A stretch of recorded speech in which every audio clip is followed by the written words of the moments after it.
አዳም ወዴት ነህ ያልከኝ በፍቅር ድምጽ ፈለከኝ።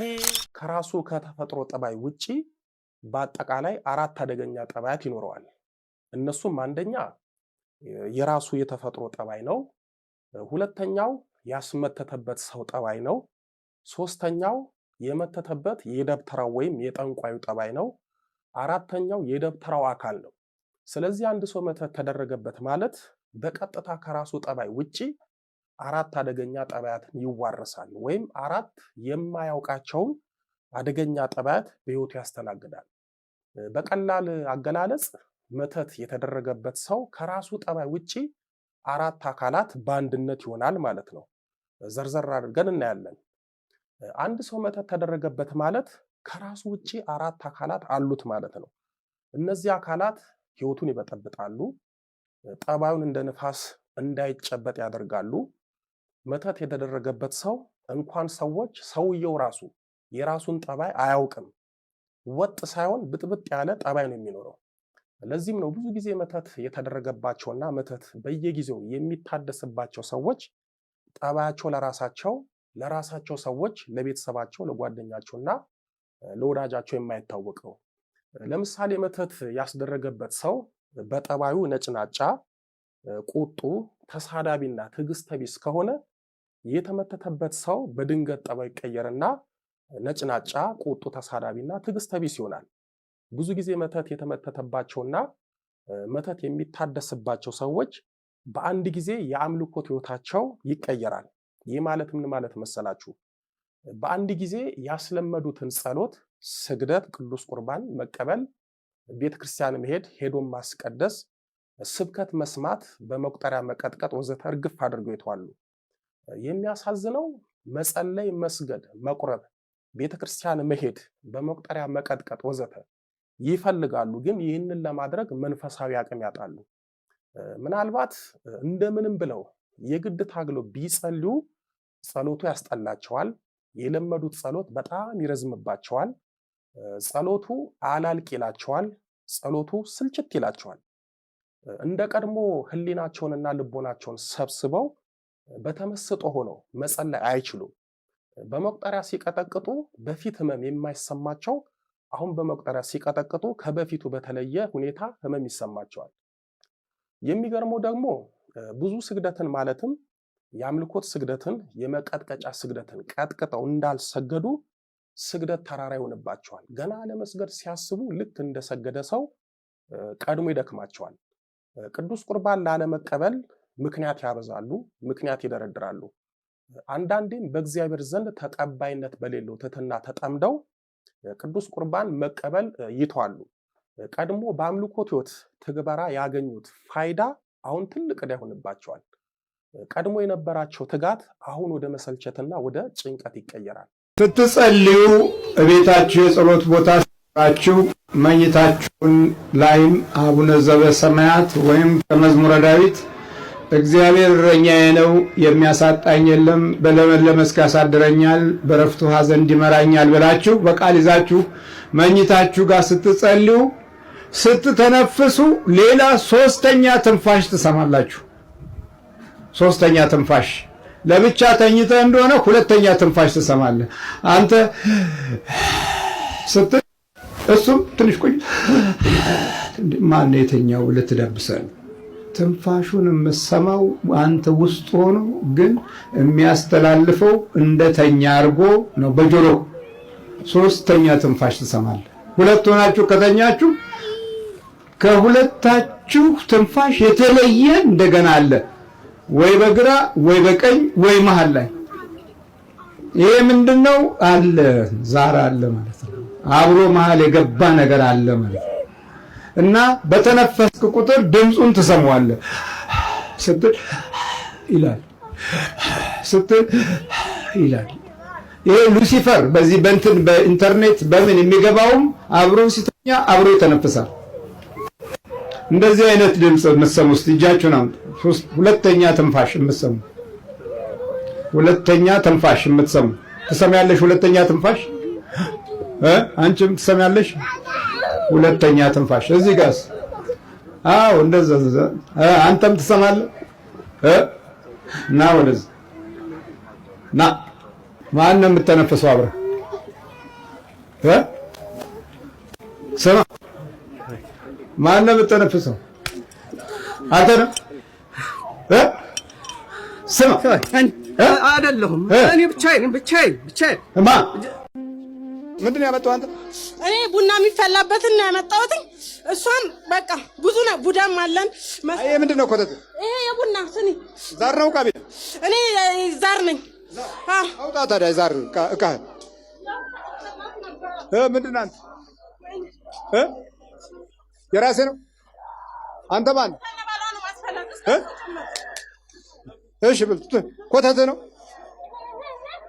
ባላ ለብሶ ቁጭ የሚለው ነው እሷ ስላለች እምቢ ትለኛለች ይሄ ደበናቸው ነው ይሄ ወይ ለጣማጣሽው ተሰበሯል ጣማጭስበት ይሄ እንዳለ ይሄ ያንተ ነው ወይ ይሄ አንድ ላይ ነው ምናው የራስህ ቁጭ ብዬ ነው የምታፈላው ዘርበል ጋላዋን በፌጦ በግራዋ አሳጥባታለሁ ከዛም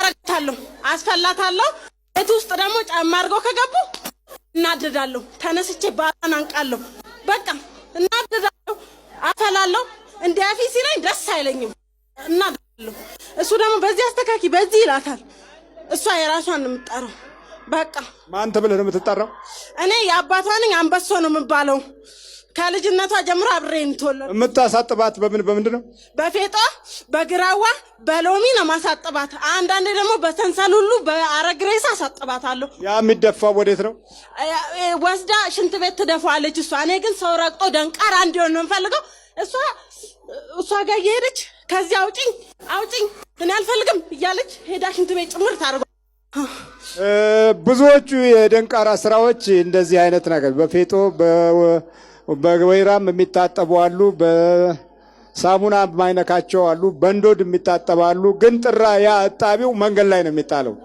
ወይ በ6 ሰዓት ወይም ደግሞ በ9 ሰዓት አሊያም በጧት ሰው ሳይነሳ ወፎች ሳይጮሁ አሊያም ወፎች ከጮሁ በኋላ ይደፋል መንገድ ላይ አንዱ ቀሽቃዣ ነጋዴ ሲሄድ አዚም አድሮበት ይመለሳል በቃ ለናቱን ጭምር የምታረገው ሮብና አርብ ነው የምንከደመው አንተም አዎ እኔም ከደማለሁ አርብ ነች አንተ ተካድማለህ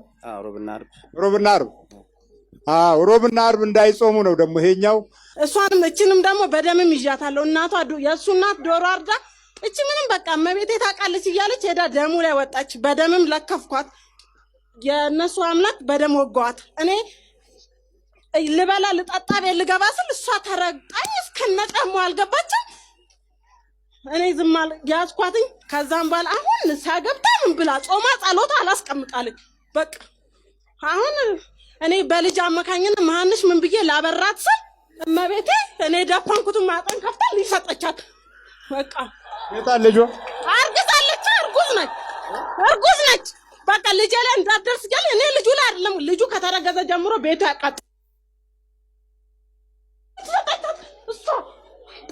እሷ እኔ ማጠኗን ዘግቻለሁ በቃ ልጅ የላትም ብዬ ላባራት ነበር ከባለ ሰጠቻት እሷ አሁን አንተ ልጁ ላይ የለህም ኧረ እኔ የለውም ኧረ እኔ እሱ ላይ ወጣኝ ኧረ እኔ እናቱ ማስጠልታኛለች አይደለም ልጇ እንኳን ልጁ ማለት ልጁ አሁን የት ነው ያለው ወደ ውስጥ ነው እናቷ እንድትጠላት ሁሉም እንድትጠላት አደረኩ ብዙ ታግለሃል ብዙ ታግያለሁ ስም ማን ነው ሰይጣንና አጋንንት እኔ አጋንንትም ሁሉም ነኝ ስንት ናችሁ 1 ሚሊዮን ነን በመስተፋቅር ይኸው እዚህ ጋር ይገባናለን በንቅሳት እስቲ ጉለጠው ንቅሳት የሀገራችን ሰው አብዛኛው ደፍተራውን ጨምሮ የተለማመደው የህይወት ክፍል አንዱ ሆኗል በዛ ባህሪ ነው መመናኑ የሚጠቀም አንዱ ነው ለናቀስ ወንድሟ ስም ለናቀስሽ ብሎ አልወድህም ስትለው ሁሉንም ፓይለቱንም ማመጣላታለሁ አፍታሙንም እንድታገብ ይሄን እንድትተው ይሄ ወደ ቤተክርስቲያን ስለሚወስዳት እንድትተው ነው አልወደውም ጸሎቱ ቤት ውስጥ አሁንማ እሷም ተጸልያለች ይሄ በንቅሳቱ የገባው መስተፋቅር ነው በ200,000 ብር ነው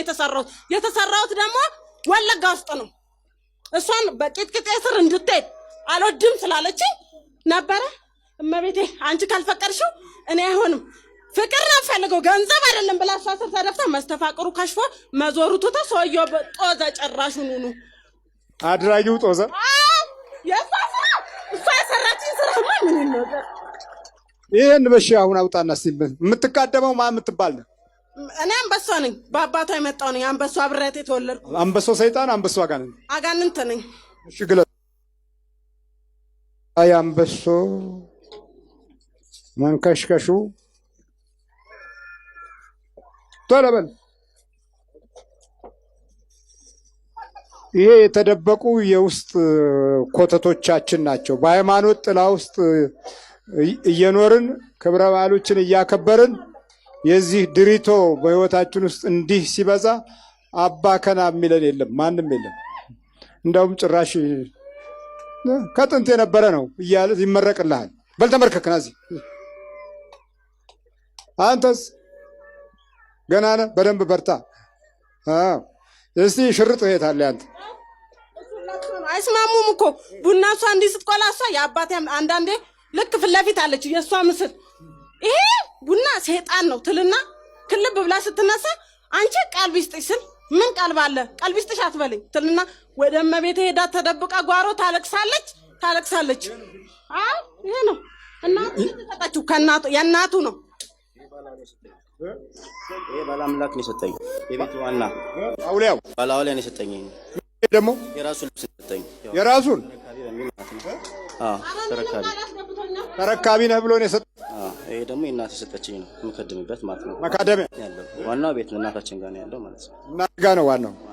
ይሄ አውሊያው ተረካቢ ነህ ብሎ ነው የሰጠኝ የኛው የራሱን ልብስ። የእናትህም አንደ ዞሯል፣ በቃ ተደባላልቆብሃል። ምን ነው እኔ ያው እንትን ነው የምሰራው ተቋጣሪ ስራ። ግን አልሰራም። ነው ገቤን ይዘውኛል። አሁን መጸለይ ከጀመርኩ በኋላ ይለቃል። መጀለጥ ነው ምንም አያመጣም። የዛሬ 10 ዓመት እኮ ተገናኝቻለሁ እንትን እስጢፋኖስ።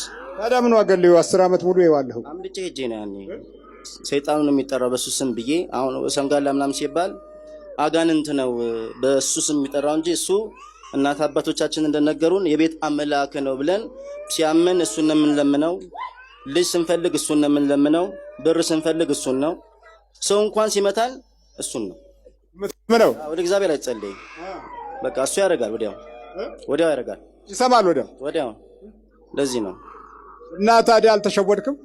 ማኔ እኔ የማይኸው በቃ ከዛሬ 10 ዓመት እኮ መጥቻለሁ። እዛ ብዙ ነገር ስላለ ውስጤ በቃ ይከነክነኝ ነበር፣ ይመላለስብኝ ነበር። ከዛ ቢሲዲ መግዛት ጀመርኩ። አሁን መጀመሪያ ነበርኩ። አሁን ግን መግዛት የጀመርኩኝ ከ27 ጀምሮ ነው። ከ27 እስከ 34 ሳይ እሷ እናቴ ያሻፍረናሉ አታምጣ ምናምን አጀመሩ። አሃ አልኩና እውነት ነው ነገር መሄድ አለብኝ። የባነንከው ከ10 ዓመት በኋላ ከ10 ዓመት በፊት መጥቼ በሱ ስም የሚጠራ አጋንንት ነው አልኩ። እሱ አይደለም፣ እሱ አጋንንት አይደለም አልኩ። ወሰንጋላ ዳልሞቲ አጋንንት አይደለም አልኩ። አይደለም በስሙ የሚጠራ ነው። እሱ አምላኩ ነው ሳለ በስሙ ነው የሚጠራው ብዬ ነበረ ማሳመነው የምታሳምነው። አሁን ግን ጉዳቱ በዛ። በጣም ጉዳቱ ስለበዛ እንጂ እኮ አንተ ቶሎ አትመለስም ነበር። ጉዳቱም በዛብን። አንደኛ ነገር ደግሞ ውሸት መሆኑን አወቅኩ። ተረዳሁኝ በደንብ ውሸት መሆኑን አወቅኩ። በእናቴ አየሁኝ። እንደዛ እየከደመች በሽተኛ አድርጓታል። በገለም በብዙ በሽታ መጥቷታል። ይሄን ሳይ ጊዜ ይሄ እውነተኛ አምላክ አይደለም። ጠቅለን የነበረን ያጣ ብዙ ጥለን አልቃ። ይሄ የቀረው ግን በርሶ እጅ ሊቃጠል ፈልገን ያመጣ ነው። ከደብረ ዘይት ነው የመጣ ነው። ከደብረ ዘይት ነው ያላችሁ? ደብረ ዘይት። በል ተዘጋጅ። እሺ ቧጥ ነው ከሰውነቷ ውስጥ ወደ ተዘቅላል አፍላው በቃ ይሄን ወርሰድና ማቃጠል ነው። ተዘጋጅ። እሺ በኢየሱስ ክርስቶስ ስም በልኛ ታም በኢየሱስ ክርስቶስ ስም በድንግል ማርያም ስም በቅዱስ ሚካኤል ስም በቅዱስ ገብርኤል ስም ወደ ሲኦል እንገባለን። ሁሉ ሰባት ጮህ ነፍጥ እግዚአብሔር ይገስጽ።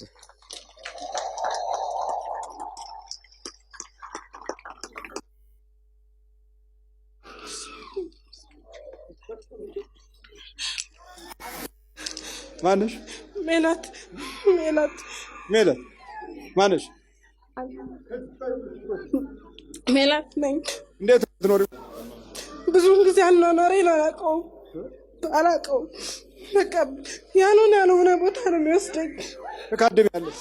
አዎ። በይ አሁን መካደም ምናምን ብሎ ነገር የለም። በል በርታ። አንተም መቀጥቀጥ ነው። በቃ በርቺ ማለት አይዞሽ። ወደ ኋላ መለስ እያልን አንዳንድ ነገሮችን ስናስብ እንዴት ነው ትውልዳችን በየጊዜው ከእውነት እየሳተ የሚሄደው ሃይማኖቱንም እየተወ እየለቀቀ የሚሄደው ዘመንና ጊዜያቶች በክህደት አቅጣጫ ሲቆሙ ወዲያው በፍጥነት የሚለወጠው ለምንድን ነው የሚለውን ነገር ስናስተውል እርግማን በአንድ ትውልድ ውስጥ ብቻ የሚቆም ሳይሆን ወደ ሌላም እንዴት እንደሚሸጋገር ከዚህ ከመዝሙረ ዳዊት ቃል በመነሳት የዚህ የዘመናችንን የእርግማን መንፈስ ምን መልክና ገጽታ በትውልድ ውስጥ እንደሚኖረው የምናይበት ክፍል ነው ማለት ነው እና እርግማን ቁጥር 1 ምን እንደሚል በዚሁ በመዝሙረ ዳዊት መዝሙር 108 ላይ ገና ሲጀምር በላዩ ላይ ኃጢአተኛን ሹም ብሎ ነው ዳዊት የሚጮኸው። ይህንን ቃል ሲናገር በዘመኑ የነበረውና ያስቸገረው ታላቁ በመንፈሳዊ ቅባትና መንፈሳዊ ሞገዝ እድል አግኝቶ የተቀባው አህያ ፍለጋ ሄዶ ለንግስና የተመረጠው ሳኦል ዳዊትን እያሳደደ አስቸገረው። ማሳደድ ጀመረ። በቃ ዳዊት ብዙ ጊዜ ተሰደደ። 2-3 ጊዜ ከጦር ስለትና ከተለያየ አይነት ውጊያ አመለጠ። ግን እንዲህ ብሎ ጸለየ፣ በላዩ ላይ ኃጢአተኛን ሹም አለው። በላዩ ላይ ምን ሹም አለው? በቃ የዳዊት ልዩ ሚሳኤሉ ይሄ ነበረ። ወደ እግዚአብሔር ሲጮህ በላዩ ላይ ኃጢአተኛን ሹም። በቃ እንዲህ ብሎ ጸለየ፣ ወደ ሰማይ አምላክ ጮኸ። የሳኦል ኃይል፣ የሳኦል ጥበብ፣ የሳኦል ጉልበት፣ የሳኦል ዘዴና ትልቅነት የሆነ ቦታ ላይ እየወደቀ መጣ። ክብሩም መንፈሳዊ ተስፋውም እየሸሸው እየራቀው መጣ። አዳም ወዴት ነህ ያልከኝ፣ በፍቅር ድምፅ ፈለከኝ።